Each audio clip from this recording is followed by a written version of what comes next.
And are you muted? Because, oh no, you're okay. Yeah, so can everybody see my screen? Yes. Yes. So in the next 15 to 20 minutes, I'm going to show you a tool called Apollo. Dave already mentioned it in his talk. It's a community annotation tool which we offer on our sites. So in the last exercise,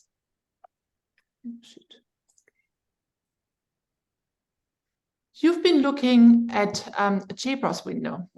And based on evidence, you were able to tell if the gene you were looking at had isoforms or was incorrectly annotated, like the one Jessie just showed.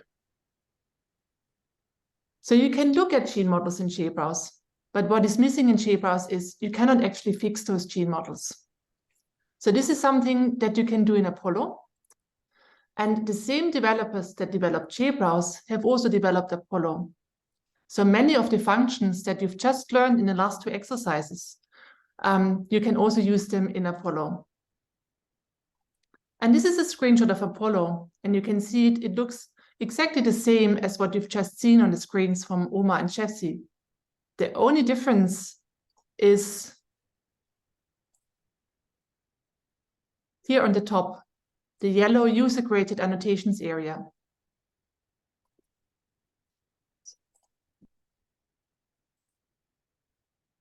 Sorry. Okay, so in this yellow user-created annotations area, this is where I'll show you in the short demo after the talk how you can modify gene models. Okay. What is also different to JBrowse is that you can add functional annotation as well. And this is also different to JBrowse. So in JBrowse, you cannot add anything to a gene model, but in Apollo, you can add functional annotation like a new product description or new gene symbol. Okay. So I've already said that Apollo adds editing functions to JBrowse. What is quite good about Apollo, you don't need to install anything. It's a web-based tool. So you can do structural and functional annotation. No installation is required. So that's also always good. And it's collaborative. So you can work with different people all around the globe on the same genome. And what is great is that you can see the edits they are making in real time. So you can really work together on a genome project. And you can access it using your ViewPathDB account. And if you haven't done so yet, here's where you log in or register. So we offer Apollo for many genomes that we have in ViewPathDB, from the majority of the reference genomes. And at the moment, we've got 446 genomes in Apollo. And if you would like to know if your genome of interest is in Apollo, just go to Data, Organisms, Genome Info and Stats. And then you get a column where it says if your genome is available in Apollo.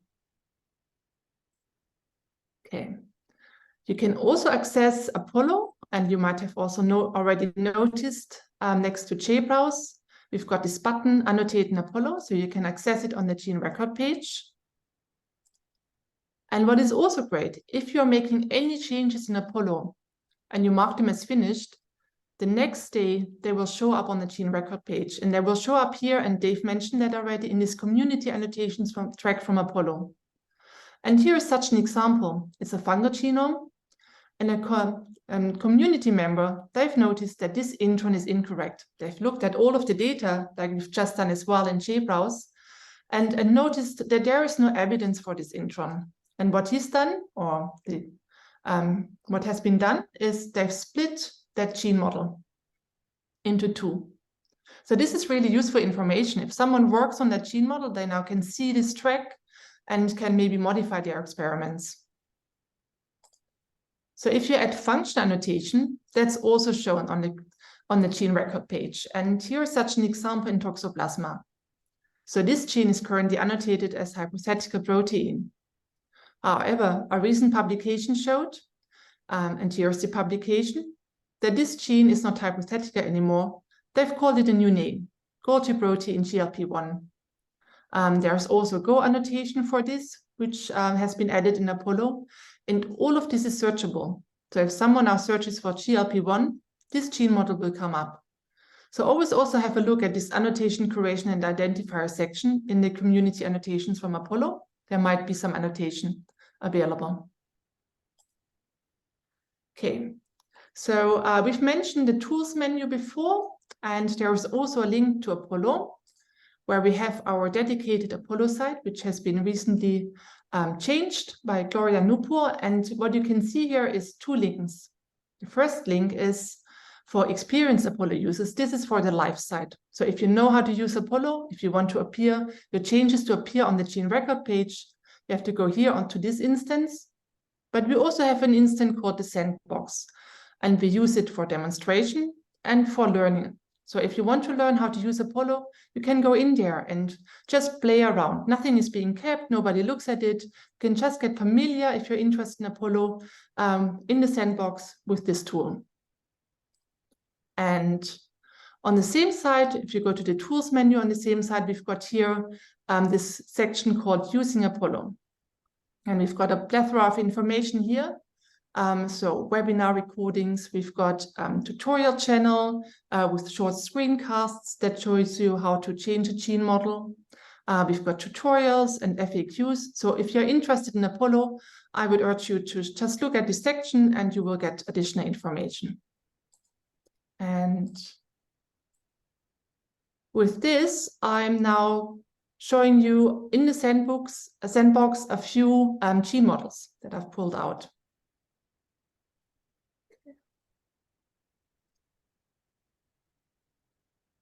So I'm going to show you two gene models in a fungal genome, in Fusarium, and one which one of the groups has looked at in Toxoplasma. And the first gene I'm going to show you is this one here, the gene currently annotated as hypothetical protein. And as you've learned now, you can look here in the JBrowse window to see if the current annotation is actually correct. So what you can see here is that this intron is supported by a very small number of reads, very insignificant. However, we've got those reads, and you can see here by the number of reads that this is a bit more significant than these 13 reads. So it's very likely also, if you look at the combined track, that there's an exon missing. And it's incredibly easy to add that in Apollo. And you will see it's very intuitive, it's very easy to use. So to access Apollo, you can go here to annotate in Apollo, or you can go here to the tools menu and open Apollo from there. For the sake of time, I've already opened it, and this is how it looks. So this is what you've just seen on the gene record page, the annotated the current annotation, the introns, and the combined track. I've showed you already that we have this additional section here with these different tabs. And one of the tabs is the annotation, and you can see here what the community has already annotated on this genome. And you can select here in this other tab, the tracks. You've got also here a section called reference sequence. So these are all the chromosomes in this genome. And you can see here the number of annotations that have been done in Apollo and the length of the chromosome. We also have a search option. So if you are looking for a gene that might be missing and you've got a sequence, you can put it in here and search for it. So whenever I open Apollo, the first thing I'm doing is I add the trackable annotations track. And you will see in a minute why they are important. So I'm adding the annotated transcripts. And what you can see now is they are not just blue anymore. They have 3 different colors, and they correspond to the frames. If you want to see that with the frames, one good thing about Apollo is you don't have to do what Omar has done with the reference sequence. You can just zoom in to see the sequence. And I'm doing that to show you the frames. So you can see the 3 different colors of the forward and the reverse frames.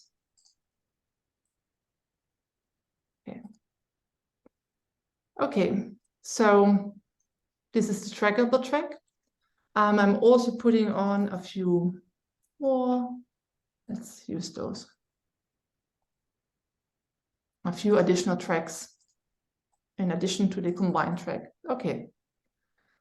What I always like to do is I want to see the number of reads. So I always use the drop-down menu and say show labels. And as we've seen before, this is not very well. 13 reads, I don't think this is a very significant intron. There's definitely an exon missing.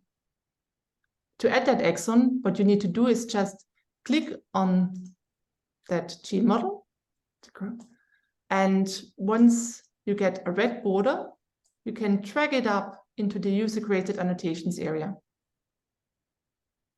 And now I want to add the missing exon.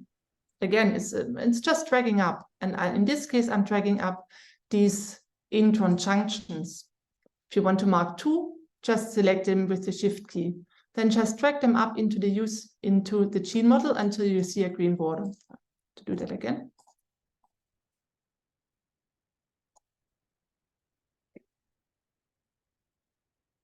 Okay.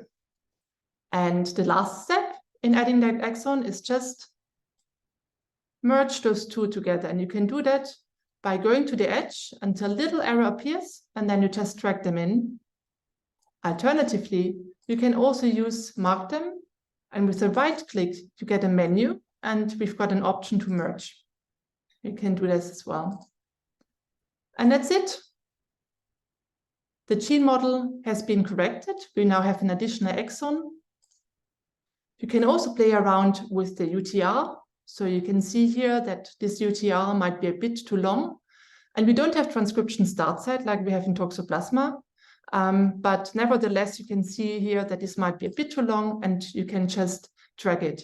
Again, hover at the edge until you see a little arrow, and then just move it. And once you're happy with your new gene model, what you need to do is, again, with the menu and the right click, go here to that annotation section and select the status finished.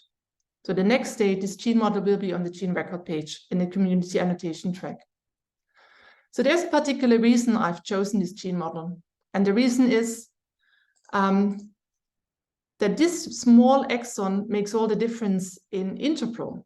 So I think we're covering Interpro in an exercise, can it be? But this gives you a conserved domains. So I was running Interpro, and so this is the Interpro output before I've added the little exon. And you can see here that there are domains, but they're unintegrated. There are also no Interpro Go terms. However, with the little exon, you get these additional Interpro domains. You can see here, this is a fungal type zinc cis DNA binding domain. So clearly, adding just that little exon gave you additional, showed you additional Go terms. You can see them here. So this might be a transcription factor, a fungal type specific transcription factor. So that small exon made all the difference in finding domains, and that just shows that that exon was clearly missing. And while we're in that area, just want to show you it's also very easy to create new genes. And so you can see that here. Can you see that there is a coverage plot? We've also got lots and lots of unannotated introns. So there's clearly probably a gene missing, and you can create that very easily. Select the introns, drag them up. So now you just need to fill them in. And the great thing about Apollo is that Apollo does many things automatically. It looks for the stop codon, start codon, and the longest possible CDS. So it is therefore incredibly easy to create a new gene model. And that's it. A new gene model has been created. So we've got here, you can see here, it matches this coverage plot. And once you are happy with it, you just mark it finished. And the next day it will be on the gene record page. And finally, just want to give you one more example, and this might look familiar. This is one of the genes we've looked at in Toxoplasma. And if you look at, there might be several isoforms, but one is quite prominent. And again, I'm putting on these tracks, and I'm putting them up.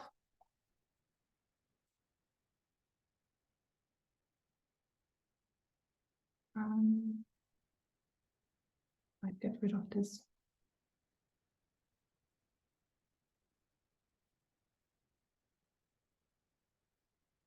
So you always need these trackable ones around. And like before, I want to see the labels. And so this is an unannotated intron, and you can see here with a high number of reads, 7,500. So there's clearly some isoform. To create that, it's very easy. Just drag that up into the user-created annotations area. With the right click, you can duplicate it so that you create an additional form.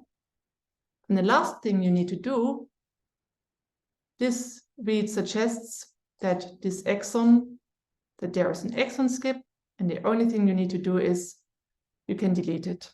And now you've created the isoform, and you can see here the UTR is now much longer, and this CDS is a bit shorter than here before, but yeah, so this is an isoform. One of the examples that was, I think group 1 looked at that.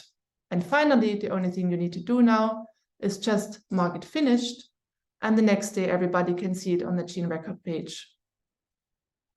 So I think that's all I want to say now about Apollo. It was a quite fast going through, but hopefully you were able to see that this is really intuitive, it's easy to use, and if you want to learn more, let us know if you want to use Apollo. So thanks very much. So Uli, that was really cool. Obviously, it makes it